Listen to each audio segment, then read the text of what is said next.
14મી એપ્રિલના રોજ દેશભરમાં બાબા સાહેબ ભીમરાવ આંબેડકરની જન્મજયંતિની ઉજવણી કરવામાં આવી છે.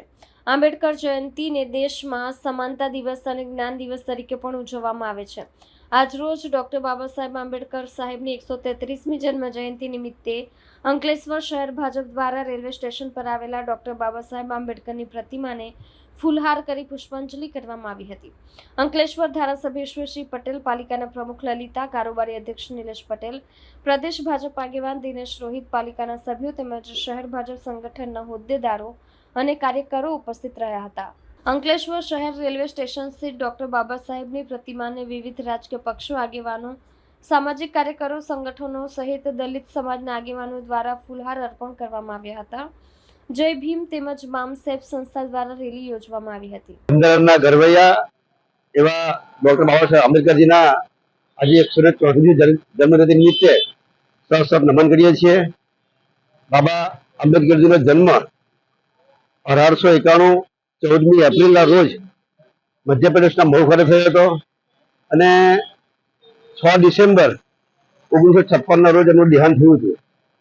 જેઓએ વિશ્વવિદ્યાલયની અંદર શિક્ષણ પ્રાપ્ત કરીને બ્રિટન, અમેરિકા, જર્મનીની અંદર પદવી પ્રાપ્ત કરી સ્નાતક થયા અને આપણે જોઈએ છે કે કાયદા વિભાગની પદવી પ્રાપ્ત કરીને દેશના પ્રથમ કાયદા મંત્રી તરીકે જવાબદારી નિભાવી.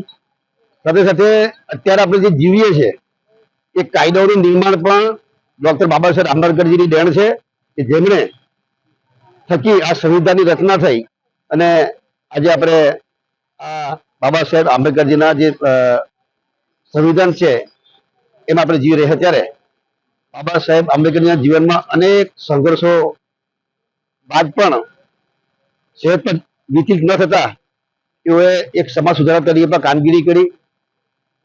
બાળ વિવાહ હતા, બાળ વિવાહને પણ નાબૂદ કરવા માટેનું એક અભિયાન ચલાવ્યું. મહિલાઓની પણ રક્ષા થાય એના અધિકારો પણ એમને અપાવવાનું કામ કર્યું.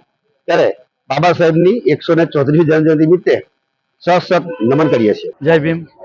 ડૉક્ટર બાબા સાહેબ આંબેડકરની 134મી જન્મજયંતિ નિમિત્તે તમામ લોકોને હાર્દિક શુભેચ્છા, શુભકામનાઓ. ડૉક્ટર બાબા સાહેબ આંબેડકર બંધારણના ઘડવૈયા, એમની 134મી જન્મજયંતિ આજે ઉજવવા જઈ રહ્યા છે.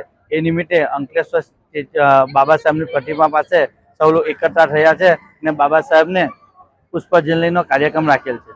બાબા સાહેબ આંબેડકર ફક્ત દલિતોના જ નેતા ન હતા. બાબા સાહેબ આંબેડકર વિશ્વ વિભૂતિ હતી. બાબા સાહેબ આંબેડકરજીની 193 દેશમાં જન્મજયંતિ ઉજવાય છે. એવા બીજા કોઈ દેશ કોઈ નેતાની ઉજવાતી નથી એવું મારા ખ્યાલમાં છે. તો બાબા સાહેબ આંબેડકરને સૌ લોકોએ દલિતોના જ નેતા ગણાવ્યા છે, પણ ખરેખર બાબા સાહેબ આંબેડકર સમજ સમાજના નેતા છે. બાબા સાહેબ આંબેડકરે પ્રથમ કાયદા મંત્રી બન્યા અને મહિલાઓને હિન્દુ કોડ બિલ અપાવ્યું અને હિન્દુ કોડ બિલ સંસદમાં ના મંજૂર થયું. એના માટે પ્રથમ કાયદા મંત્રી તરીકે એમણે રાજીનામું આપ્યું.